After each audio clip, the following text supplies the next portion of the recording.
The New Orleans Saints have finally reached the most pivotal point of their offseason. We got all of that and a little bit of lagniappe for you on today's episode of Locked On Saints.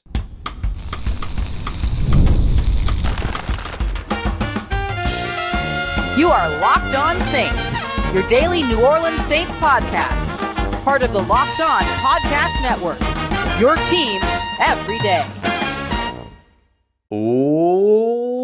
What is good, Who Dat Nation and Who Dat family? I am your host, your friend, Ross Jackson, New Orleans native, your New Orleans Saints expert and credentialed member of the media covering those New Orleans Saints as a Saints beat writer over at LouisianaSports.net. And on today's episode of Locked On Saints, we'll go through my 53-man roster prediction, our final before the final preseason game, where the defense has impressed with its talent. Its offense gets shaken up after the acquisition of Devaughn Vele, and we're to kick everything off with the New Orleans Saints entering the most pivotal point of their offseason and the way that they're handling it, which I think is the right way to go. We got all that coming up for you on today's episode. We appreciate you very much, as always, for making us your first listen and being an everydayer here on the show, which is a proud part of the Locked On Podcast Network, your team every day. The New Orleans Saints have announced that starters will play up against the Denver Broncos on Saturday in the team's final preseason game.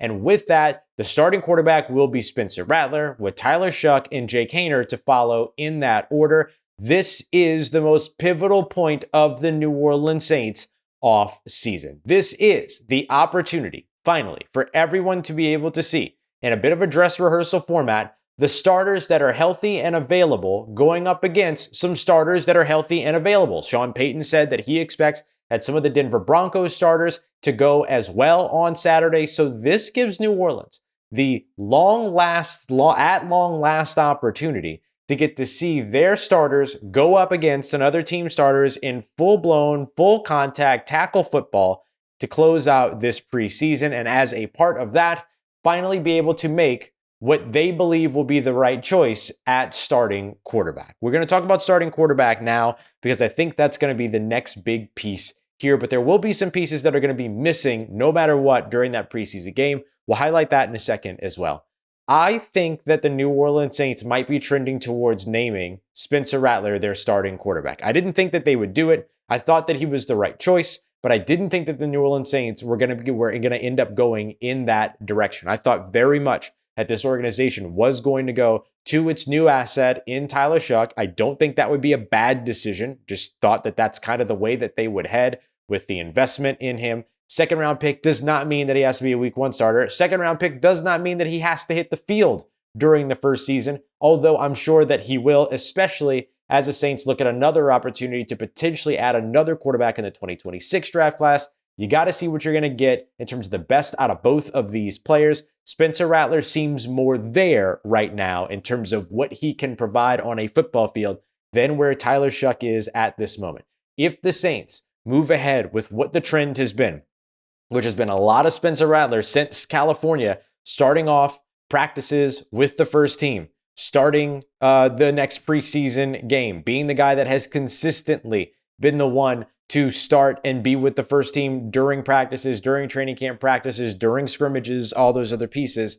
All signs are pointing to Spencer Rattler just needing to have a solid enough game in this final preseason matchup to be named the starter for the New Orleans Saints. However, do not be surprised that if Tyler Shough has a noticeably stronger day, do not be shocked if this team ends up turning to Tyler Shough to be its starter right out of the bat. But until that happens, it very much feels like all of the trends, all of the signs, everything is pointing to Spencer Rattler potentially being named the starting quarterback, depending on how this weekend goes. This Saturday's game is going to be pivotal for the New Orleans Saints quarterback battle. I feel that if you take everything that you have seen so far, going all the way back to the beginning of training camp, looking at the scrimmages, looking at the joint practice with the Rams, the two preseason games that this team has had so far, that Spencer Rattler has a slight edge. If you take a look at the preseason all by itself, these two are completely knotted up. They have almost the exact same stats. One's 25 of 35, the other's 24 of 34. One's got 252 passing yards, the other one's got 231 passing yards.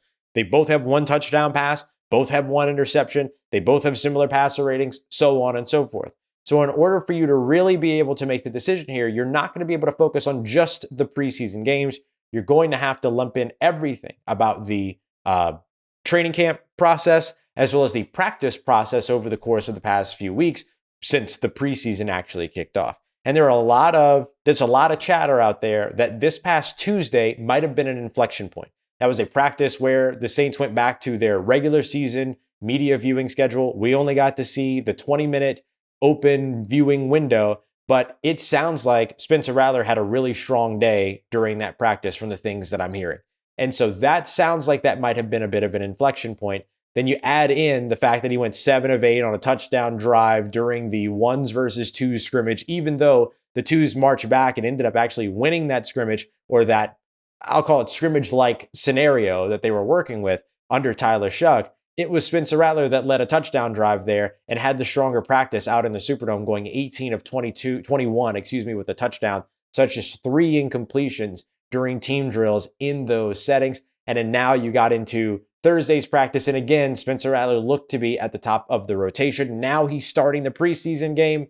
It feels like everything's kind of pointing towards that, but you have to be able to close the deal. You have to be able to finish in order to be able to get the starter role, if you will. So I think it could still go to either one of these quarterbacks, but I do think as of right now, Spencer Rattler has an edge, and Spencer Rattler is the guy that's going to get first crack with the first team in order to be able to go out there and seal that starting job. If he goes out there and marches, a long, let's say 9-play touchdown drive or something like that, even if it's a rushing touchdown, right, by one of the running backs or something, that still looks really, really good on Spencer Rattler and probably potentially seals it up unless Tyler Shough comes out once he gets his opportunity and lights up the field. I did ask Kellen Moore whether or not he intends for both of these quarterbacks, Spencer Rattler and Tyler Shough, to see time with the first team and with the starters during that Saturday game. He didn't seem ready to commit to that yet, said that they kind of need to see what the depth looks like at each of those starting positions and whether or not the starters will be able to play, how many snaps the starters will be able to play.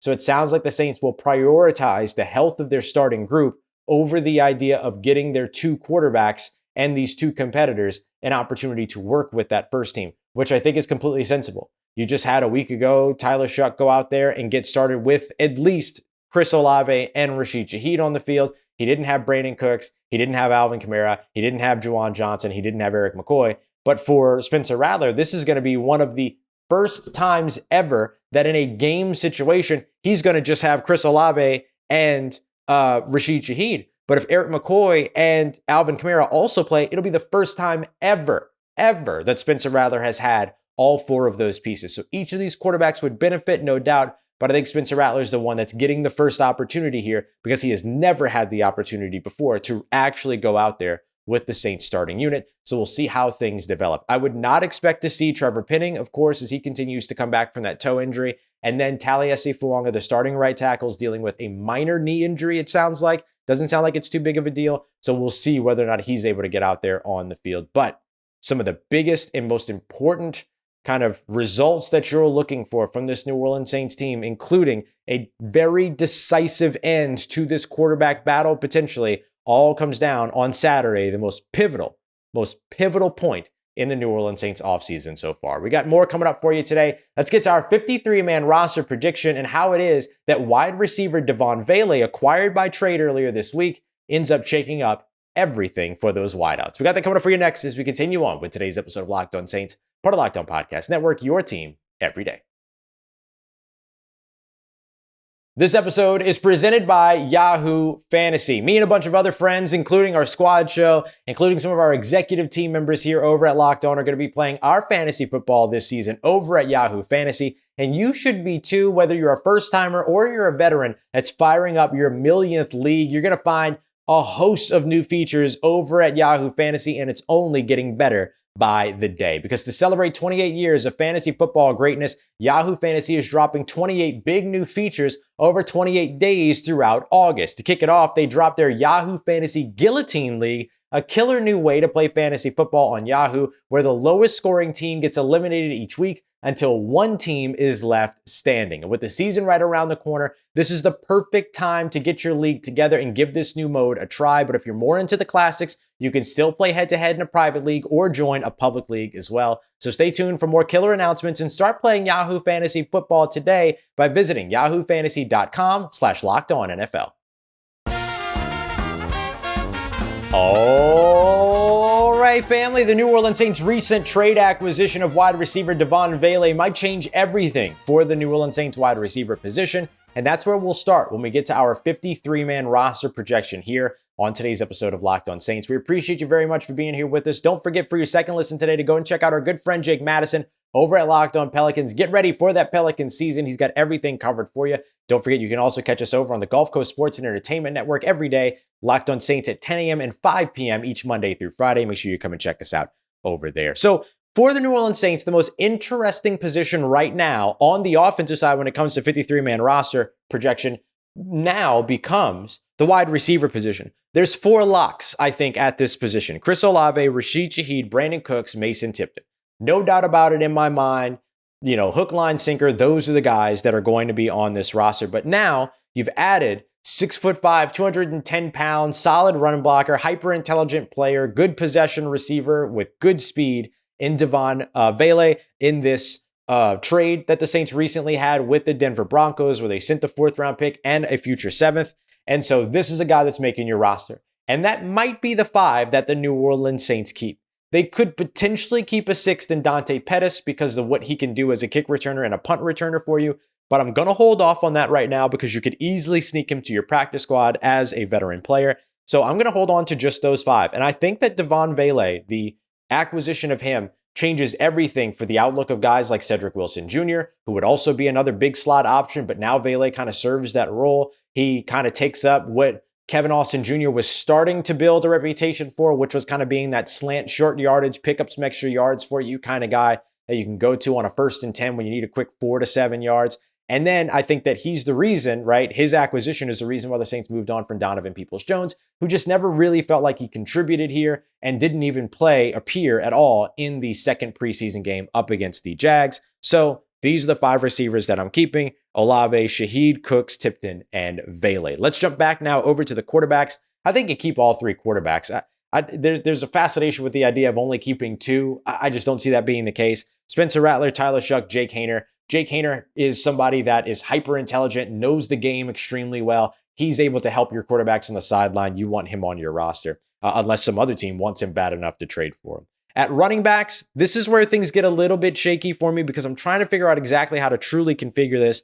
But I'm going to go with 4 running backs for right now with 1 disappointing omission. But don't worry, I'll show you how you get them back. Alvin Kamara, Kendre Miller, Devin Neal, Velus Jones Jr. The reason why I go with Velus Jones Jr. here is because you don't have another dynamic rusher like him on your roster. He gives you speed. He gives you breakaway ability, all of those pieces. To me, Velus Jones Jr. gives you the type of running back that you don't have elsewhere on this roster as a dynamic, speedy play threat, but also as somebody that gives you some return ability as well. The odd man out in this situation is Clyde Edwards-Helaire, who I would really want to put on this roster, especially because of his pass protection ability. However, Velus Jones Jr. has shown his ability to be able to do that as well. Spencer Rattler threw a really great pass during his 2-minute drive over to the left sideline that only happens because Velus Jones Jr. steps into pass protection and creates the space and time there for that throw to be thrown. But the good news here, and the reason why I go with Velus Jones Jr. instead of Clyde Edwards-Helaire, is that Clyde Edwards-Helaire is a vested veteran. So getting him to your practice squad is a matter of a handshake. Hey, not going to keep you on the roster right now. As we tinker around and kind of figure out what these numbers look like, we want to bring you back to the practice squad. Deal? Deal. And then you're able to kind of get things figured out. As for Velus Jones Jr., I don't believe that he qualifies as a vested veteran because he doesn't have a 3rd, 6th year. I'd have to look that up. But I will say this, if both of them end up being vested veterans, then you probably keep Clyde Edwards-Helaire and then get Velus Jones Jr. to your practice squad. But if Velus doesn't, it has to go through waivers, then I think you make it a little bit easier on yourself. You don't have to worry about that by operating kind of with the veteran sort of swap of Clyde Edwards-Helaire. So I think ultimately all 5 of those players end up on the roster after they make room elsewhere, move things around, figure out their health in the offensive line, all those pieces, figure out their health in the secondary. But then beyond that, I think right now you're going to have to try to get one of them to your practice squad. So I think you go with the easiest path to the practice squad, which is the vested veteran. Tight ends, for me, I've got the Saints keeping 3, Juwan Johnson, Jack Stoll, and then right now I'm going Trayton Welsh because it feels like Trayton Welsh has kind of stepped ahead a little bit.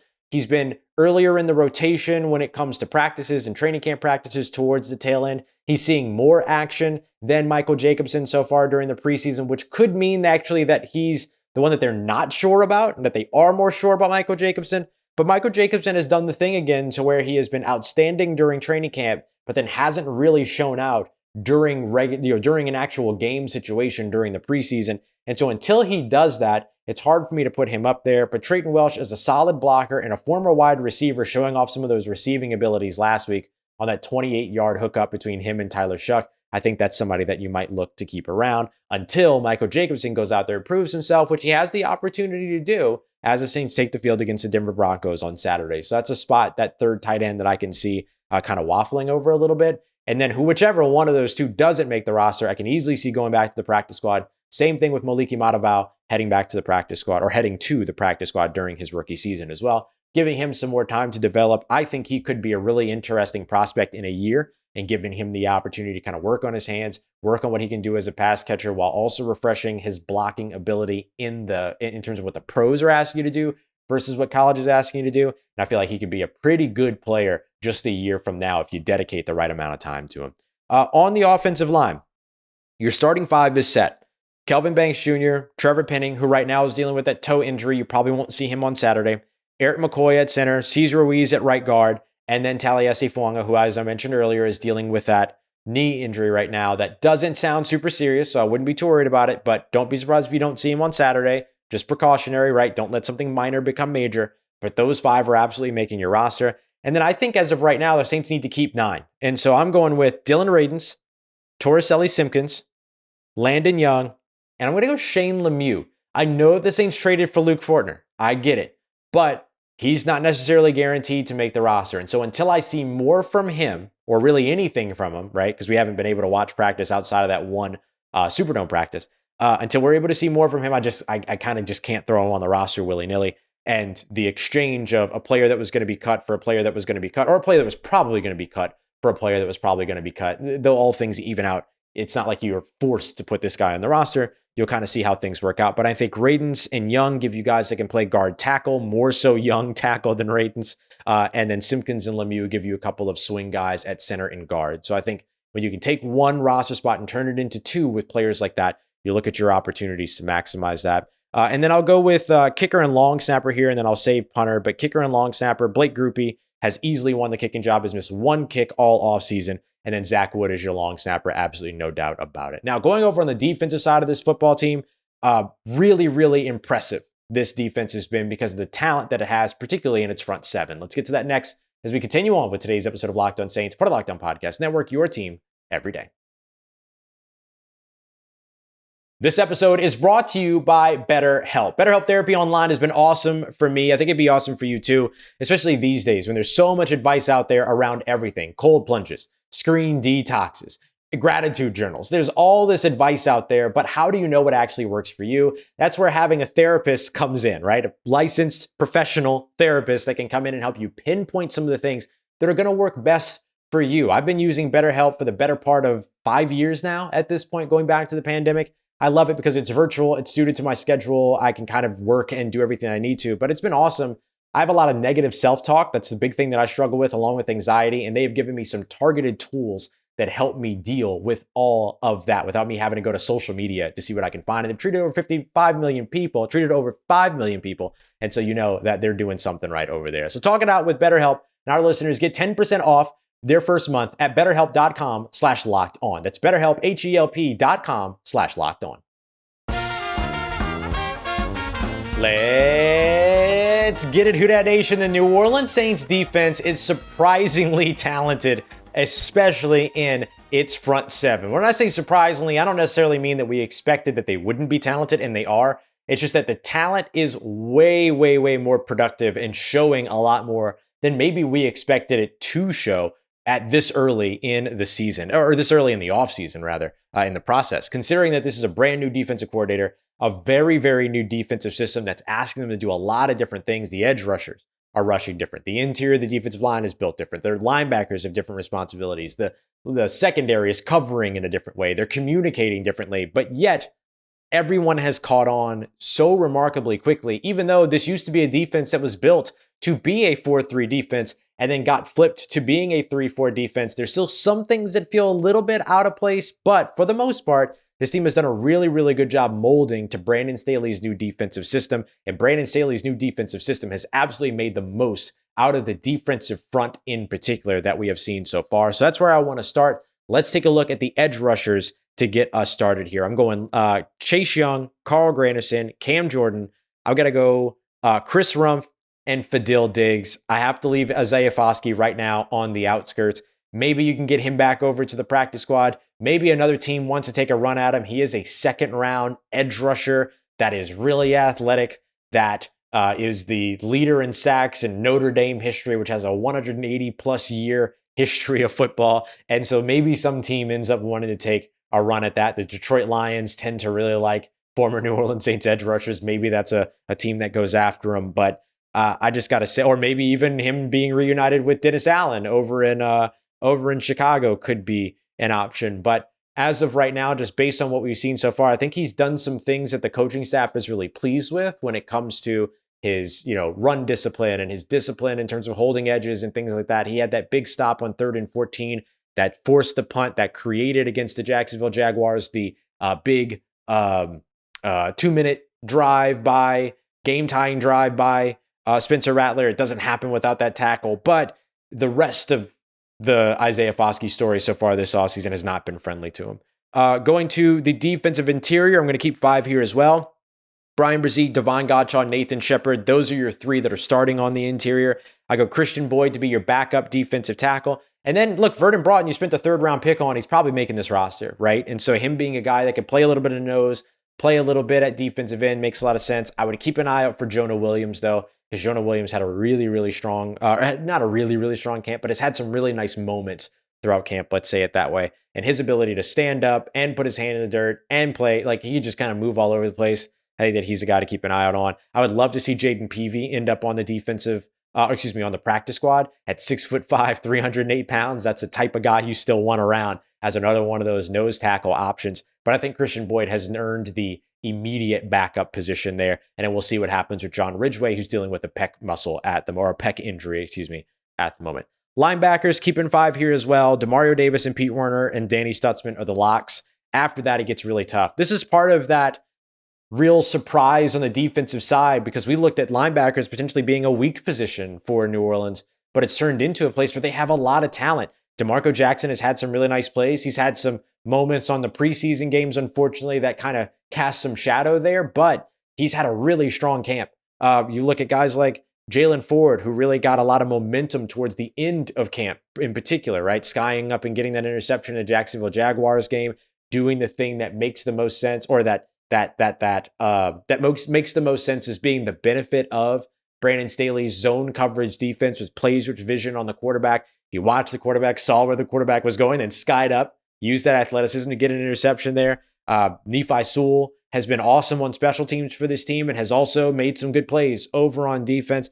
There's just a lot. Oh, Isaiah Stallbird. Isaiah Stallbird's had a really impressive camp as well. And so I think each of these guys is flash. You just go with the guys that you've seen maybe the most recent development from and the most recent consistency from. And so I'm going with Nephi Sewell, especially because of what he gives you on special teams as well. And then Jalen Ford, who can also be a special teams contributor for you as a downhill athletic player. But those guys also making some plays over on the defensive side of the football, I think helps a lot when you're looking for other guys that can be playmakers, if you will, in the middle of the field. Or not necessarily in the middle of the field, but playing sort of that will linebacker spot as opposed to that Mac linebacker spot or Mike, but they call it Mac in this defense. But that's kind of been Stutzman's role backing up Demario Davis there. So that's kind of the way that I see this playing out. Grab a couple of the will guys so that you have kind of a good blend of backups there. And then you just try to get more. You try to get DeMarco Jackson back to your practice squad. Isaiah Foskey back to your Isaiah Stallbird back to your practice squad. You absolutely go that route as well. All right, corners, including nickel. I'm going Kool-Aid McKinstry, Isaac Yiadom,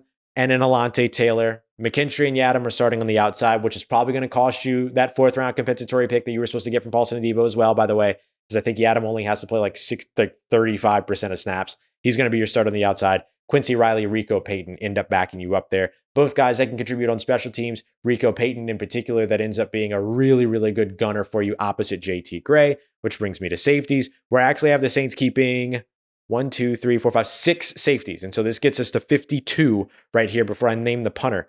Justin Reed, Julian Blackmon, those are your starters, no doubt about it. Jordan Howden, I think, sticks around because of his ability. He has been able to be this deep coverage guy that can immediately back up a Julian Blackmon, so you really like that. And then I go with JT Gray as well as Jonas Sanker. And then Ugo Amadi, who I think actually becomes the backup, immediate backup to your nickel corner spot. So this is a place where if you wanted to, you could do the same thing with Ugo Amadi I suggested doing earlier with Clyde Edwards-Helaire, cut him, bring him back to the practice squad, right? So you could absolutely go that route with him as well. So maybe you do that in order to open up a spot somewhere else, like running back, or keeping a 6 wide receiver like a Dante Pettis, or maybe you want to keep 6 guys up there at running back, knowing that Velus Jones Jr. can help you out at wide receiver if needed. And then so you could go that route with him as well. And then finally, at punter, I think right now the guy that I would consider in the lead so far in the punter battle is Kai Kroger. Both these guys are rookies. Him and James Burnip, they have been far from perfect so far, but the guy that I have seen with greater consistency and a bigger leg at this point, always gets the ball to turnover, always seems to be able to locate very well, is Kai Kroger. So there you go. That's our 53-man roster. On PUP, of course, I've got Taysom Hill as well as Foster Morrow. We'll see if any other players start on injury list as well. So there you go. That's everything that you need. Coming up in our next episode will be post-game. We'll have the squad show for the post-game. And then, of course, I'll do my post-game right after as well. So I'll see you after the Saints take on the Broncos. And, of course, don't forget to join our Insider program with the link in the description where you can get bonus information, bonus content, and one-on-one conversation with me. So we appreciate you very much, as always. Making Locked On Saints a part of your day, part of your routine for saying yes to me on the show. If you see me, please say hi. If you need anything else around your New Orleans Saints in between these episodes, make sure you follow me on your favorite social media at Ross Jackson, N-O-L-A. Hit me up. Know what the family's doing, know how you living. Let me know how you momming them. And trust you, that nation.